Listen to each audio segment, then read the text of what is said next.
welcome to our Twinkl Parents podcast. I am Samantha Redgrave-Hogg, and today it is just me and you.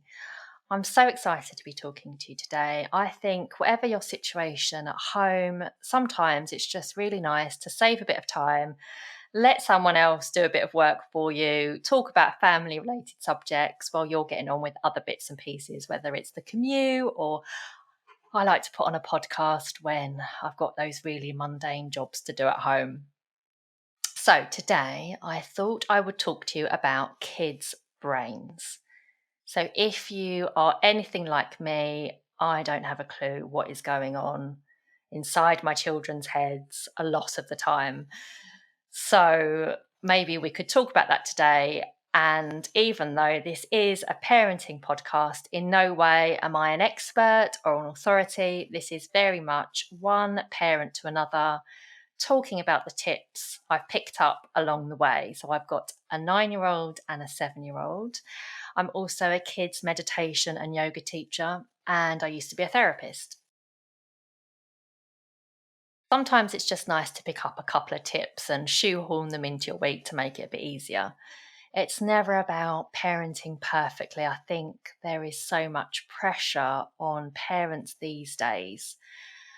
I like to work on a roughly 50-50 basis. So half of the time, my children are getting really good, mindful, empathic, considerate, my absolute best parenting. And then honestly, the other half is just about showing up to the day, doing the basics, keeping them clean and fed, telling them I love them, just getting through some days. What's really important, I think, is that they do take responsibility for themselves. It's okay that they're bored sometimes. It's okay that not every minute of the day are we this shiny, running at full capacity, maximum potential parent. It's very unrealistic. So let's talk about a few brain hacks. So when you do have that little bit extra to give, these tips might work well for you and your kids. I also might say that some of the research I've drawn from is for neurotypical children, so please do reach out for appropriate action, guidance, and advice for your specific family setup. All children are very much celebrated and included at Twinkl. And as there are some thinking and learning differences between neurodiverse children and their peers, we would absolutely love to point you in the direction of the Twinkl website for any relevant listeners. There are some excellent resources that celebrate neurodiversity. Also want to say that, as always, the podcast is only here to offer general information and should never be taken as professional advice on mental health. So what I found really interesting is learning about the nuts and bolts of how some kids' brains work. So you might already know this, but there is a left brain hemisphere and a right brain hemisphere. And there is also a left brain dominance and right brain dominance theory. So this suggests that the left brain types love a bit of order. So if you're a list person or like to put things in order, then you might be considered more left brain oriented. So the pitfalls might be a bit out of touch from feelings, a bit inflexible, taking things too literally, but you will be really good at logic, reasoning, and critical thinking, all amazing skills. And then there is the right brain hemisphere. So this is considered more non-verbal and creative. So if you feel like you're one of those people that's got a really good sixth sense or good intuition, then you might fall into the right brain camp. So the pitfalls might be that you're a bit disorganized or have difficulty in focusing sometimes or a bit over emotional. But again, these are just sweeping statements. But if you are considered more right brain oriented, you will be really good at reading emotions and using your imagination and musicality. We have also got a top and bottom brain. So in the top brain, you will find the prefrontal cortex. And in the bottom half of the brain, you will find the amygdala. Now, the amygdala in the bottom half of the brain processes fear and anger. So it's responsible for the fight or flight response. It's very much an automatic reflex, okay? And also, the amygdala finds it tricky to differentiate between an actual threat and a perceived threat. So, when we are triggered by a modern day stress, which can be absolutely anything from a difficult time with kids or a hard time at work or relationship difficulties or basically anything, our brains are literally gearing up our muscles to either run away or stand and fight. And this would have been really super helpful when we were more primal beings and we had to come up against possible predators. We also have the prefrontal cortex, which you know is in the top half of the brain, and this is far more evolved. Okay, so this helps regulate that amygdala, which is in the bottom half and helps regulate fear and anger. So the prefrontal cortex in the top half of the brain is responsible for planning, organizing, analyzing, decision making, that kind of thing. And what I think is just a bit of an epiphany for me is that research suggests that the prefrontal cortex doesn't actually mature until the age of 25. So whether we've got toddlers, children in middle childhood, or teenagers, they don't actually have the capacity to regulate their emotions like perhaps we do. So, that's often why we find that when teenagers aren't thinking before they're acting or stopping to consider the consequences of things, it's because they're very much guided by their reactive amygdala. So the amygdala, as many of you will know, is at full speed during toddler age. A lot of us, including myself, would have experienced the dreaded tantrum. And I think for me, that was one of the most difficult parts of bringing up small children. So, a lot of the time when toddlers are having emotional episodes or a tantrum, it's usually a bottom half brain tantrum. So, they're not able to use all of the core functions of the more evolved top half of the brain. I remember my 9-year-old when she was little, and she had very tight, thick, curly hair, and the tears and the tantrums over me brushing it. And I did leave the hair for weeks on end, but it was getting to the point where there was literally like bird's nest on the top of her head. I had to bite the bullet and put a brush through it. And honestly, it was the worst thing I could have done to her, even though for me it was just something that, it's got to be done. Very simple. But, for her, it was like stress hormones were literally flooding her system. So the fight or flight part of the brain is in full flight during the meltdowns. So really, if you've got a toddler and they are in full supermarket meltdown, then logic and reasoning are probably a bit of a waste of time. But I am sure, found that out already. So what you could do instead, and only try this if you feel like this is appropriate for you, is, and this can work for any age, this can work for toddlers, older children, it really can, because as we know, the amygdala can still very much get hijacked until much later.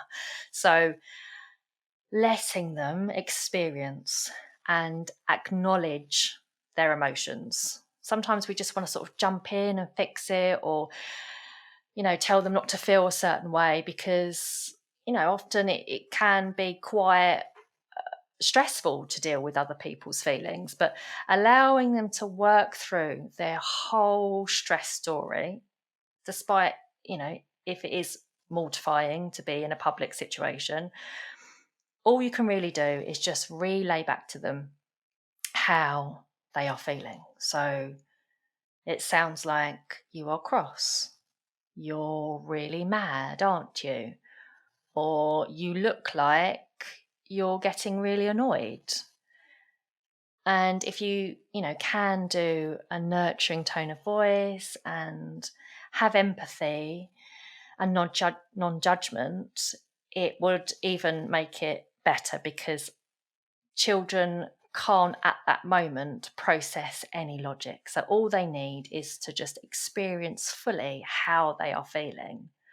And if you can remember to breathe, because I know from experience, and still do, and I'm sure you do too, that this is when my own amygdala might get kidnapped. This is when they might start to tap into my stuff, to my fears, my past, my buttons. So at that moment, I really try, and it doesn't always go to plan, to not take it too personally. Remember to breathe, and trying to breathe through your nose. Nasal breaths are far more powerful than sort of shallow mouth breathing. So taking a moment to breathe, check in with yourself, that can be a real game changer in that moment. And ask yourself, what do I want to get across right now? Is this useful, what I'm saying? And if we do say something we regret, again, that's fine, because we're not super people. We're just trying to do the best we can. So remember some really good self-compassion at that moment. Reconnect with your child when things are calm, because they will return to calm, even though it doesn't ever feel like it if they're going on for ages. When you're centered, go back to them. It's okay to remove yourself from the situation. If you need to apologize, apologize. It's okay to protect your state of mind as well. It's a learning curve for everyone, for us, for them. So once they've run through their emotional outburst, you can then appeal to the top half of the brain. And that's the bit that can understand and process. So you can then explain why that thing happened, or why it had to be that way. And this will really help the left and the right brains communicate better. And it's really not about letting boundaries slip or accepting destructive behaviour or being overly passive. It's just about knowing what to do at the right time. So that prefrontal cortex, it's key. And between the ages of about 6 to 7 in middle childhood, this is when a lot of the prefrontal cortex action happens. So, for example, before middle childhood, they can only really concentrate for about 10, 15 minutes on one task. So, that's all we can ever expect them to do. But during middle childhood, that extends to about 30 minutes. Children get better at regulating their own emotions and becoming more socially aware. So many children start to develop what we call a social brain during the ages of 6 and 12. And this is when they would go from more of an inward view to a more outward view. At 7, they really realise actually that they're different from others. And what's lovely is they might develop a better sense of empathy and really get and understand how others might be feeling. Because before the age of 7, actually children do very much rely on facial expressions to work out how the people might feel. So about the age of 8, kids can use more psychological characteristics to describe themselves and others. They can give quite realistic appraisals. So they would be able to say more mature things like, she's really popular in the class, or they aren't very good at maths, or I am a loyal friend, or he's really good at crafts. So giving a more realistic idea there. They'll also be able to alter and manipulate their behaviour in order to be liked. So they're getting a good set of strategies together for later on in life. And before this age, before the age of about 7 or 8, children are much more likely to give an overinflated impression of themselves. So again, that's a real change. A lot happens during middle childhood. So there's an awful lot going on in children's brains. So it's really important to not put too much pressure on kids to be a certain way and for us to be a certain way as well. I think sometimes we have like an ideal or accepted template of what a well-rounded child or family should look like. And, sometimes it's just not going to be that way or look that way. So they've got very little brains with an enormous amount of activity going on inside them. So, just to recap, I think maybe just remembering that giving our children the chance to really talk through and acknowledge their feelings without judgment, whatever the age that goes for, letting them reach the peak of their stress story can be really helpful without trying not to jump in or fix a situation. And when calmer, and it always will return to calm, appeal to the more logical side of the brain then. So explain why this happened, why it had to be that way, and, even expectations of appropriate behaviour. And we've got lots of cool resources in the Wellbeing section in the Parents Hub of our remote learning section on Twinkl. There's some really great resources like When My Child is Angry, I Will, and some really cool mindfulness and yoga resources to help kids feel more grounded and self-aware, which again is really great for integrating the left and right brains. So if you want to get in touch, you can follow us or get in touch on our Twinkl Parents social media or YouTube channel. If you want to hear more, please don't forget to like this video. And if you have any thoughts, please be sure to leave a comment. Thank you for listening. We have a melting pot of amazing guests lined up for you.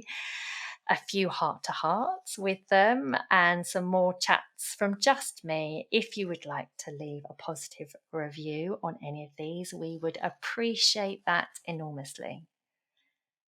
So thank you for listening. I am Sam, and you have been listening to the Twinkl Parents Podcast.